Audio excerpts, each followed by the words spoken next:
Jack. আমি আজকে দেখাবো আমেরিকার সেই গহীন জঙ্গল উগান্ডা, সেখান থেকে মানুষ সহজে বেঁচে ফিরতে পারে না। আমি আপনাদের দেখাবো এই গহীন জঙ্গল থেকে কিভাবে নিজেকে সতর্কতা ভাবে বেঁচে ফিরতে পারে, সেটা দেখাবো। 2,500 বছর, 20,000 বছর আগে মানুষ এখানে বাস করতো, কিন্তু এখন আর কেউ বাস করে না। এই গহীন জঙ্গলে বিশাল সাপ, ভয়ঙ্কর প্রাণী উগান্ডার রাজধানীতে প্রচুর পরিমাণে বাঘ ভাল্লুক থাকে, আপনারা জানেন। কিন্তু আজকে এই উগান্ডার রাজধানীতে আমরা উগান্ডার বাগানে চলে এসেছি। আজকে দেখাবো কিভাবে এখান থেকে আত্মরক্ষা হয়ে বেঁচে ফিরতে হয়। চলুন আমার সাথে।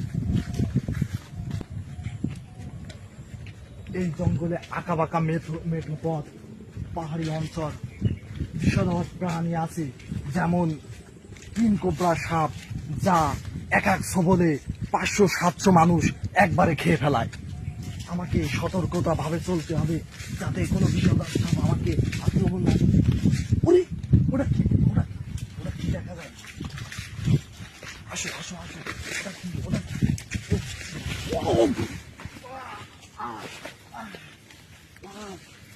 এটা কি?